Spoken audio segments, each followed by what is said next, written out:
Le mari et père, accusé d'avoir étranglé à mort sa femme enceinte, puis d'avoir fui en Italie, pourrait ne pas revenir aux États-Unis sans se battre. Ligili a eu beaucoup à dire lors de sa comparution devant le tribunal italien cette semaine, et il semble qu'il se soit bien renseigné avant de s'enfuir prétendument du Texas, quelques semaines seulement avant le procès.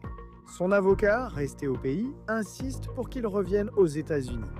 Mais de l'autre côté de l'Atlantique, le suspect de meurtre semble avoir un tout autre plan. Vous regardez On the Case, présenté par Law and Crime. Je suis Chris Stewart.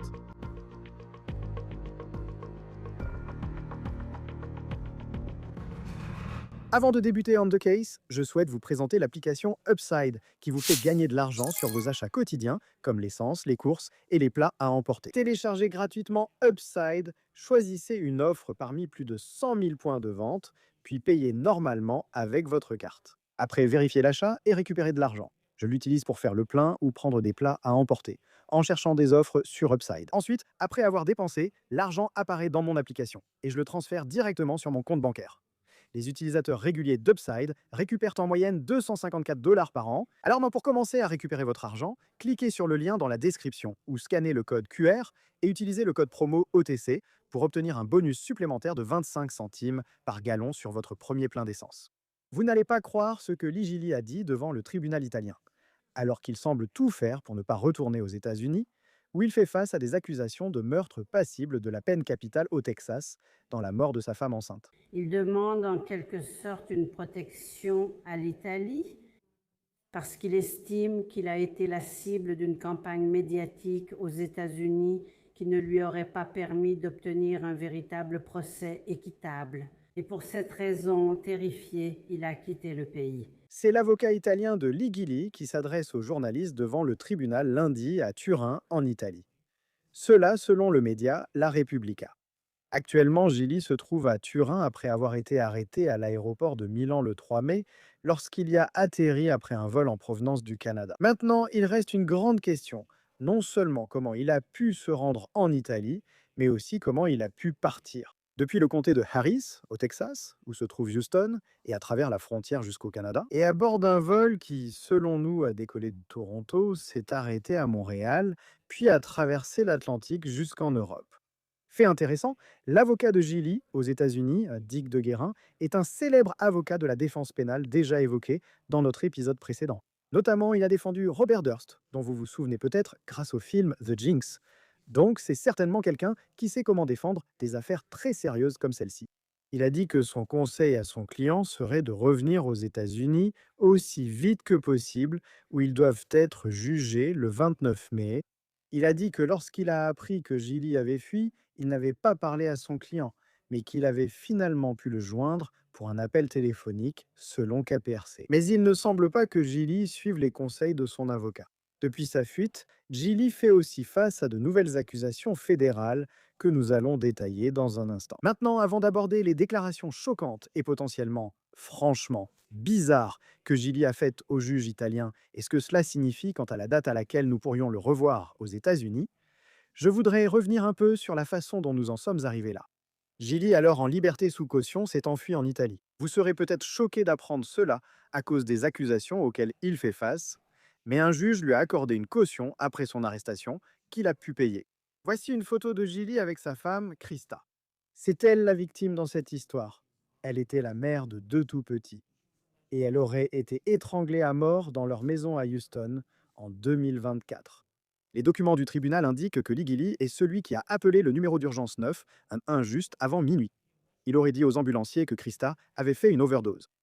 Les médecins affirment avoir trouvé des éléments laissant penser que cette mère, qui était enceinte de 9 semaines à l'époque, a été étranglée à mort. Gili aurait déclaré aux forces de l'ordre que sa femme n'était pas suicidaire. Il a dit qu'elle n'avait aucun antécédent de consommation de drogue. Et il a également déclaré qu'ils s'étaient disputés ce soir-là. Gili et Krista se sont mariés en 2017 et ils avaient ces deux autres enfants qui étaient apparemment à la maison la nuit où leur mère a été tuée. C'était le 7 octobre 2024. Gili a été arrêté quelques jours plus tard. Selon KHOU TV, voici une vidéo de sa première comparution au tribunal de Houston, où sa caution a été fixée à $1 million, une somme importante pour beaucoup, mais pas pour Ligili. Ce matin, je bois mon café en réfléchissant au prix des logiciels. Voici une vidéo que nous avons trouvée de Lee sur son ancienne page LinkedIn. Et je voulais juste vous la montrer parce que vous pouvez un peu l'entendre et imaginer le genre de personne qu'il est. C'est quelqu'un qui a travaillé comme ingénieur logiciel, qui disait même posséder sa propre entreprise. Il semblait avoir un certain succès dans ce milieu. Et grâce à cette caution d'1 million de dollars, avec l'aide d'une société de cautionnement, il a pu la payer et se préparer pour son procès tout en restant en liberté pendant plus d'1 an. Une des conditions de sa caution était le port d'un dispositif de surveillance électronique. Maintenant, nous avons appris que depuis que Gilly a quitté le pays, il pensait peut-être à fuir depuis qu'il a découvert qu'il était suspecté dans la mort de Krista. Les documents judiciaires déposés par les procureurs le mois dernier indiquent qu'ils ont des preuves que le lendemain du meurtre de Krista, Lee aurait déclaré qu'il était, je cite, piégé et qu'il devait quitter le pays. Mais ce n'est pas tout. L'année dernière, à peu près au même moment où il a été inculpé pour meurtre passible de la peine de mort. Dans l'affaire de la mort de Krista, les procureurs affirment qu'ils ont la preuve qu'il parlait avec une femme avec qui il aurait eu une liaison en 2023 à propos de quitter le pays. Ensuite, les procureurs allèguent qu'entre avril et mai 2025, alors qu'il était en liberté sous caution et qu'il était accusé d'avoir tué sa femme enceinte, Lee a contacté cette femme avec qui il aurait eu une liaison et il disant qu'il a parlé de plans pour fuir au Mexique ou dans d'autres parties du monde. Lee aurait déclaré qu'il pouvait retirer son bracelet GPS. Il aurait également parlé à cette prétendue maîtresse de se marier et d'obtenir une nouvelle identité. Et il lui aurait même demandé si elle connaissait une identité mexicaine qu'il pourrait acquérir pour l'aider à quitter le pays. C'est selon les procureurs, et c'est un présage très choquant de ce dont Lee est maintenant accusé. Nous devrions aussi noter certaines preuves que les procureurs pourraient être présentés dans cette affaire si cela arrive. Lee Gilly revient aux États-Unis et est jugé dans le comté de Harris, au Texas. Ils disent qu'ils ont trouvé des preuves que, sur Reddit, Lee Gilly a déjà parlé de s'ennuyer dans son mariage. Vous voyez une partie du dossier que les procureurs constituent. Vous avez les preuves médico-légales concernant la mort de Krista, où ils affirment qu'il y a des éléments montrant qu'elle a été étranglée, qu'elle n'est pas morte d'une overdose comme ce que Lee Gilly aurait dit aux forces de l'ordre lors de cet appel au 911 en octobre. Il semble que Lee ait respecté les conditions de sa mise en liberté, sous caution jusqu'au 1er mai, lorsque cette histoire prend un tournant incroyable. Le procès de Lee doit commencer le 29 mai. Les autorités du Texas disent que le 1er mai, c'était un vendredi vers 21 h. Ils ont reçu une notification signalant que le bracelet GPS de Gilly avait déclenché une alerte d'altération de la sangle. Et ils écrivent qu'ils ont essayé de contacter Lee Gilly, mais qu'ils n'avaient pas eu de nouvelles de lui en date du 4 mai. C'était le lundi suivant. Il était déjà en Italie à ce moment-là. Alors, pourquoi les autorités ne semblaient-elles pas plus pressées de retrouver un homme accusé de meurtre passible de la peine capitale? Les dossiers du tribunal indiquent qu'ils ignoraient sa localisation durant 3 jours. Selon les dossiers du tribunal, les US Marshals et la force opérationnelle chargée de traquer les fugitifs violents n'ont été appelés que le 4 mai, et entre le 1er et le 4, Lee Gilly aurait voyagé du Texas au Canada en avion, puis jusqu'en Italie. Gilly aurait pris un vol Air Canada du Canada à Milan, plus précisément le vol AC-894 qui part régulièrement de Toronto. Il passe par Montréal puis se rend à Milan. Ce vol a atterri à Milan le 3 mai. Encore une fois, il n'est pas clair comment il a pu passer du Texas au Canada en franchissant la frontière nord. Maintenant, dans le cadre de sa libération sous caution, il devait porter ce bracelet GPS et en ce moment, il est accusé de l'avoir retiré. Donc, lorsqu'il arrive en Italie, l'identité qu'il utilisait apparemment n'a pas passé le contrôle des autorités italiennes. Ils disent que le nom qu'il aurait utilisé était le Jean-Luc Olivier. Et il aurait dû un passeport belge ainsi que d'autres documents belges prétendument falsifiés. Nous ne savons pas encore comment il a pu obtenir ces documents, dont on imagine qu'ils étaient un nécessaire au moins pour monter à bord de l'avion. Si vous avez voyagé récemment à l'international, vous savez qu'il scanne votre passeport, ce qui lui a permis de monter dans l'avion. Gilly s'est vu refuser l'entrée en Italie et a été placé en détention. Et à ce moment-là, apparemment, Gilly a fini par dire la vérité en révélant son vrai nom et en disant qu'il attendait son procès aux États-Unis pour avoir prétendument tué sa femme, Krista. Gilly a ensuite demandé l'asile en Italie. Et nous allons parler dans un instant de pourquoi l'Italie était précisément l'endroit où il voulait aller. Mais une fois que les autorités ont découvert qui il était en Italie, Interpol, l'agence internationale des forces de l'ordre à Rome, a contacté les autorités à Washington, D.C., le 4 mai. Voici la plainte pénale fédérale déposée après la garde à vue de Gili par les autorités italiennes. Les autorités américaines annoncent qu'il fait face à des accusations de meurtre passible de la peine capitale dans le comté de Harris, Texas, et désormais à une inculpation fédérale pour fuite d'un État à l'autre afin d'échapper aux poursuites.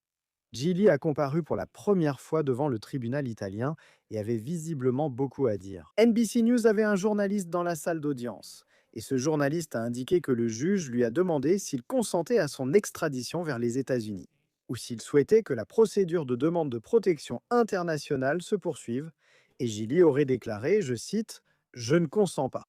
Ensuite, le journaliste rapporte que Gili a fait des déclarations non sollicitées au sujet de la mort de sa femme. Il aurait déclaré, je cite, Ma femme est morte et ils m'ont accusé à tort. C'est pourquoi je n'ai plus confiance dans le système judiciaire. Je suis innocent. Je n'ai pas tué ma femme. Le seul crime que j'ai commis, c'est de m'être enfui. Je me suis enfui pour éviter d'être tué. J'ai fait tout mon possible pour m'échapper et chercher protection en Italie. Il est important de noter que l'Italie n'extrade pas les personnes vers des pays où elles pourraient être condamnées à mort. Gili est accusé de meurtre passible de la peine capitale au Texas, mais les procureurs n'ont pas précisé si la peine de mort était envisagée. Et puis, peut-être le commentaire le plus choquant et surprenant que Ligile aurait fait lors de cette audience au tribunal italien, il a déclaré qu'il voulait rester en Italie parce que, je cite, le mode de vie, la culture, la protection internationale et pour bénéficier d'un procès équitable. Demande d'extradition de la part du ministère. L'avocat italien de Gili déclare maintenant qu'un juge décidera si Gili sera renvoyé aux États-Unis.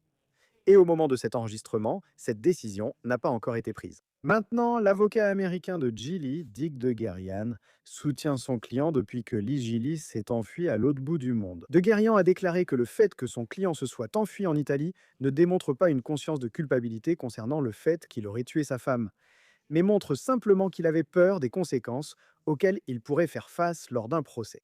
Il a déclaré aux médias locaux de Houston qu'il avait conseillé à son client de retourner rapidement aux États-Unis, mais il ne semble pas que Lee Gili prenne cette direction stratégique. Un juge a accordé la demande de l'accusation pour une ordonnance interdisant aux parties de s'exprimer publiquement dans l'affaire à laquelle Lee Gili fait face ici aux États-Unis.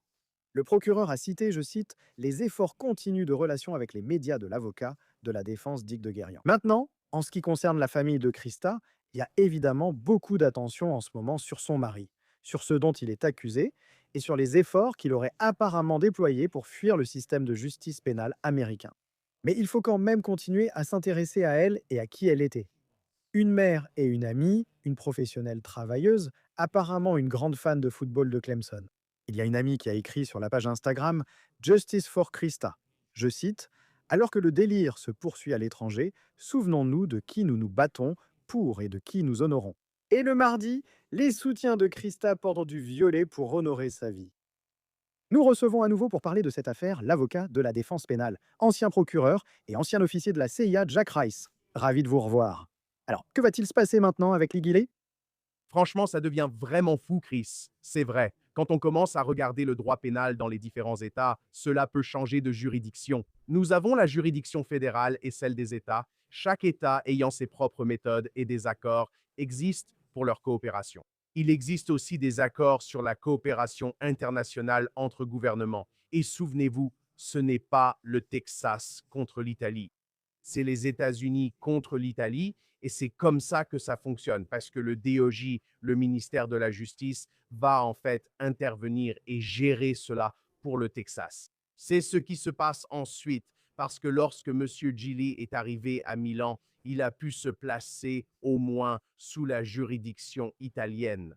Et ce qui importe vraiment, vraiment aux Italiens, c'est la peine capitale et la peine de mort. Et il s'agit d'une affaire passible de la peine de mort. Donc c'est vraiment quelque chose qui tient à cœur aux Italiens et qu'ils suivent de très très près. Quand on voit ce à quoi il fait face, est-ce vraiment un dossier solide? Je veux dire, il y a apparemment des preuves, selon ce que diront les procureurs, que cet homme a écrit en ligne qu'il s'ennuyait dans son mariage. Il dit qu'il a eu une liaison en 2023 et agissait étrangement à ce moment-là. Il y aurait aussi des preuves médico-légales sur le corps de la victime et ils vont dire qu'il l'a étranglée à mort puis menti en affirmant qu'elle avait fait une overdose. Les procureurs n'ont pas dit s'ils allaient demander la peine de mort dans cette affaire. Comment cela entre-t-il en jeu dans ce qui est maintenant ce genre de négociation potentielle entre les États-Unis et l'Italie pour le faire revenir ici afin qu'il soit jugé? Ce sont d'excellentes questions auxquelles nous réfléchissons. Commençons par les faits qui lui sont reprochés, les accusations portées contre lui au Texas. C'est un aspect de cette affaire. Le deuxième aspect, c'est la façon dont tout le monde va gérer ce que cela signifie. Oui, les accusations sont très graves. D'après les procureurs au Texas en ce moment, ils disposent de beaucoup de preuves, y compris des preuves d'asphyxie. Lorsqu'on examine une personne étranglée, de nombreux éléments sont à observer, comme l'hémorragie birétinale, c'est-à-dire la présence de sang dans les yeux. Mais vous verrez aussi qu'il y a des os pouvant être cassés ou écrasés dans le cou. Il peut y avoir des blessures, un affaissement de l'œsophage et d'autres complications, ce qui semble être le cas ici. Et cela vient vraiment appuyer cet argument en plus de certaines, si vous voulez, et j'utilise le terme preuve issue de sa trace numérique, la notion de ce qu'il a écrit en ligne, la façon dont il fait ce qu'il fait et à quoi il pensait. Tout cela est recevable. Et ça, c'est une partie, c'est la preuve. Mais il y a autre chose. Quand on parle d'affaires passibles de la peine capitale, et c'est une affaire potentiellement passible de la peine capitale, il y a 3 États dans le pays qui, oserais-je dire, si quelqu'un est condamné pour ce genre de crime, ces 3 États exécutent plus de personnes que tous les autres réunis. Et l'État qui exécute réellement le plus, c'est le Texas. Et c'est tout simplement ce qu'il fait. Parce qu'il s'agit d'une affaire capitale, ce qui se passe, c'est que cela place les Italiens dans une position différente. Pas pour le Texas, pas pour les États-Unis, mais pour les Italiens. Donc, il ne s'agit pas des faits que l'État peut prouver ou même des allégations qu'il présente comme la vérité. Il s'agit de ce que l'État peut lui faire dans le cas où M. Gilly serait renvoyé d'Italie à Houston pour être poursuivi. Parce que, je veux dire, ce n'est pas tout le monde, vous savez, vous savez, hein, il déclare, il dit: «Je demande l'asile quand il arrive en Italie». Et nous avons vu, vous savez, certainement dans différents types d'histoires du domaine du true crime, si vous repensez, sans vouloir faire de politique, mais à l'idée de l'immigration et à ce que cela signifie réellement quand quelqu'un demande l'asile. On ne peut pas demander l'asile et l'obtenir immédiatement. Mais en ce qui concerne la façon dont il s'y est pris, je veux dire, est-ce que cela atteint le seuil requis? Je veux dire, en termes de pouvoir, je veux dire, qu'est-ce qui s'est passé? Est-ce qu'il va simplement rester en Italie pour toujours?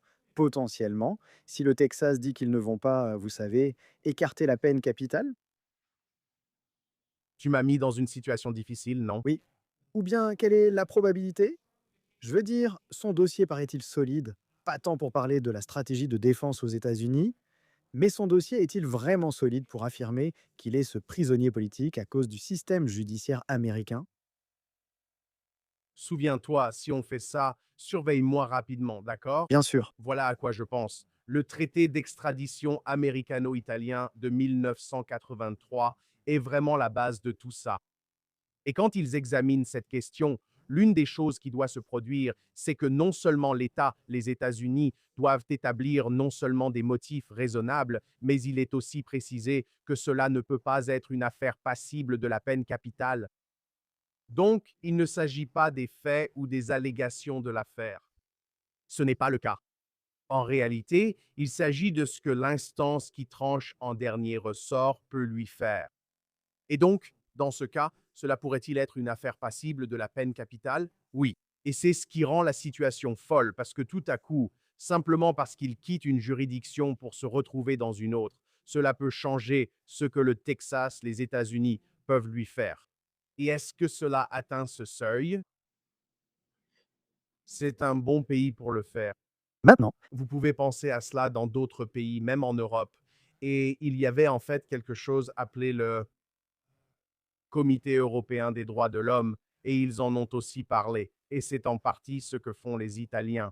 Mais les Italiens sont plus fermes à ce sujet que les Européens en général. Ils ont une jurisprudence de la Cour suprême qui remonte chez eux à 79, 86 et d'autres années qui s'appliquent à cette situation et qui disent qu'ils n'ont pas le choix.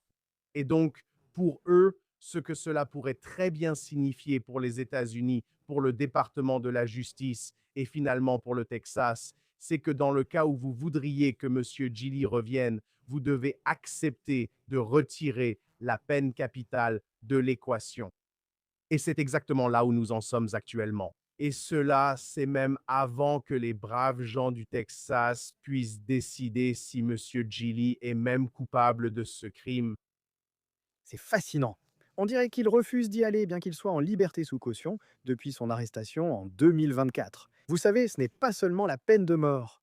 C'est aussi l'idée d'être jugé, reconnu coupable, puis de risquer de passer le reste de sa vie en prison. Mais en même temps, vous savez, si le Texas dit d'accord, très bien, ce ne sera pas une affaire passible de la peine de mort, même si on pourrait dire que, puisqu'il y avait un enfant à naître qui a aussi perdu la vie, cela pourrait atteindre le seuil pour en faire une affaire capitale, surtout au Texas. Je veux dire, si le Texas retire cette option, quel argument pourrait-il avoir pour rester en Italie et ne pas être mis dans un avion et ramené à Houston, où il semble que l'affaire soit devenue encore un peu plus solide pour les procureurs, étant donné qu'il a fui le pays? Oui, je pense que ce sont les arguments que les procureurs à Houston envisagent de présenter maintenant. Ce que je pense, c'est que si le Texas retire cette option, c'est-à-dire la partie capitale de l'affaire, je pense que les Italiens extraderont, qu'ils accepteront l'extradition. Ils ont un processus comme les États, non? Donc, en d'autres termes, si vous êtes en Oklahoma et que le Texas vous réclame, il y a un processus, tout comme il y en a un entre New York et le New Jersey même. Et vous pouvez passer par ces procédures. Celui-ci est un peu différent parce qu'il exige aussi ce qu'on appelle des raisons plausibles, donc il faut réellement établir quelque chose. Mais ce qui serait nécessaire, c'est que cet aspect lié à la peine de mort soit retiré de l'équation parce qu'alors, ce que vous obtenez, c'est essentiellement une procédure d'extradition standard, plus l'exigence de raisons plausibles.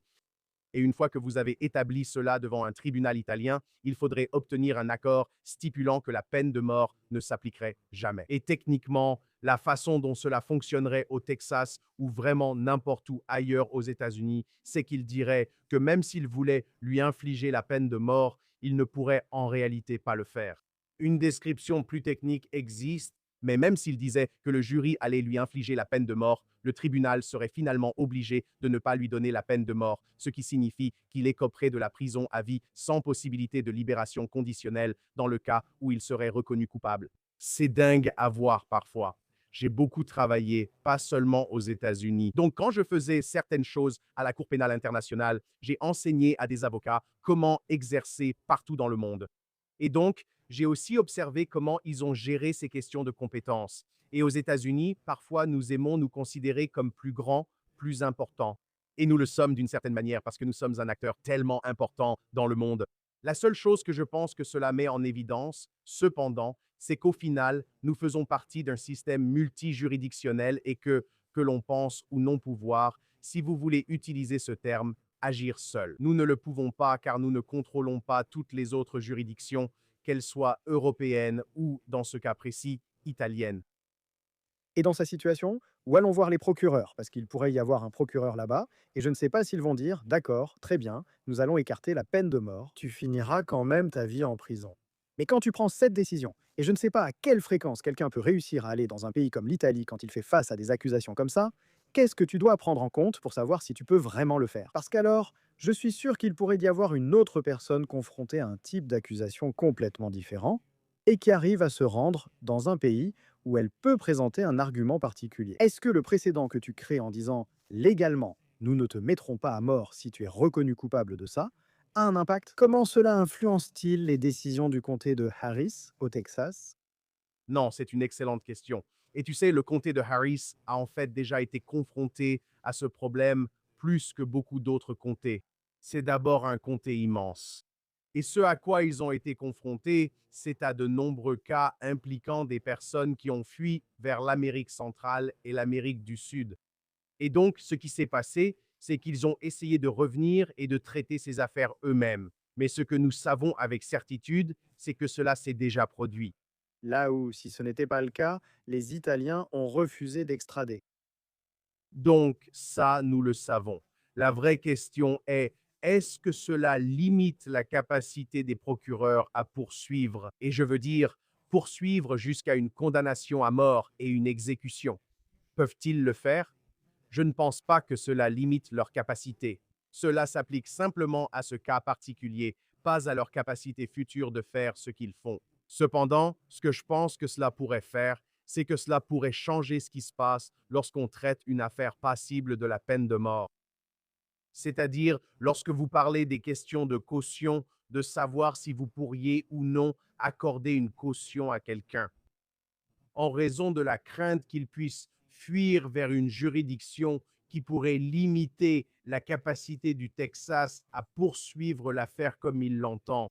Et cela pourrait changer la façon dont ils abordent chaque affaire qui pourrait être passible de la peine de mort. Je sais qu'on en a parlé, ils ont reçu l'alerte du problème avec son bracelet GPS le premier. Mais la task force avec les US Marshals n'a commencé que le quatrième, alors qu'il était déjà en Italie le troisième. C'est encore un autre aspect de cette histoire. Je sais que tu travailles sur des affaires de meurtre, et je pense à Lee Gilly. S'il est coupable, c'est vraiment un monstre. C'est aussi un homme qui avait une vie normale jusqu'à ce jour d'octobre 2024. Il ne semblait pas y avoir eu d'appel au domicile pour des problèmes conjugaux. Il possédait une entreprise de logiciels. Et puis voilà, tu sais, il est accusé de ce crime terrible. Il est en Italie. Il parle italien au juge. Il veut rester là-bas pour le style de vie et la culture. Et il semble se croire plus malin que tout le monde. Qu'est-ce qui te frappe en tant que personne qui a vu beaucoup de ces affaires se dérouler? Qu'est-ce qui te frappe dans sa personnalité et dans ce qu'il semble être? Tu sais, Chris, ces situations peuvent être extrêmement difficiles. Et je dois aussi repenser à l'époque où je travaillais à la CIA.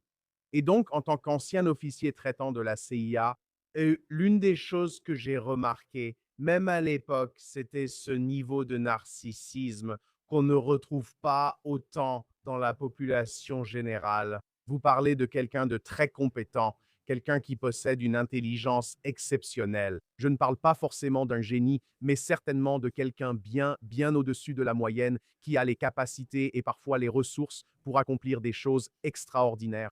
J'ai pu observer cela chez des agents du monde entier. Et c'est le cas, mais j'ai vu cela en tant qu'ancien procureur et en tant qu'avocat de la défense, que la nature de ce qui se passe quand on a quelqu'un comme ça, vous savez, rend les choses vraiment difficiles et frustrantes. Selon moi, vous pensez que mon radar devrait être plus affûté que celui de presque tout le monde. Et j'ai eu ces situations dans ma vie, dans ma carrière, où je suis tombé sur des personnes que j'aimais plutôt bien, des personnes que je trouvais fascinantes. C'est quelqu'un que j'aimerais vraiment mieux connaître, si vous voulez. Et ce n'est qu'ensuite que j'ai découvert que cette personne avait tué un partenaire, mis sa tête dans une boîte, enterré quelqu'un ici, fait cette chose terrible là-bas. Tout à coup, ce que je veux vraiment, c'est voir les cornes et la queue. Oui, c'est vrai. Je veux voir les cornes et la queue, mais ce n'est pas toujours comme ça que le monde fonctionne. Et une partie du narcissisme, une partie de la capacité de certaines personnes comme ça, c'est qu'elles peuvent agir sur plusieurs plans et à plusieurs niveaux. Et donc, quand ils vous parlent directement, ils peuvent sembler très compétents. C'est juste que cela ne les rend pas nécessairement psychotiques. En fait, cela peut faire d'eux autre chose, mais pas forcément complètement incompétents. Et c'est la raison pour laquelle ils peuvent et doivent être poursuivis pour les crimes qu'ils commettent, tant qu'on peut les prouver. Et nous verrons ce qui se passe. Je veux dire, les caméras n'étaient pas autorisées dans la salle d'audience lors de son audience au tribunal italien, mais si et quand il reviendra à Houston, où il y aura des caméras, je suppose, dans la salle d'audience, parce que nous les avons déjà vues là-bas. Je suis simplement très curieux de voir comment tout cela va se dérouler. Et encore une fois, si et quand cela arrive. Parce qu'on ne sait pas quand il pourrait être dans un avion pour retourner aux États-Unis. Jack Rice, avocat pénaliste, ancien procureur, ancien officier de la CIA, c'est un plaisir de parler de cette affaire avec vous. C'est vraiment une affaire incroyable. Merci, McCrae. C'est tout pour On the Case présenté par Law and Crime. Abonnez-vous à notre chaîne YouTube et suivez-nous sur Spotify. Nous sommes désormais aussi en streaming sur Peacock. Je suis Chris Stewart, à bientôt.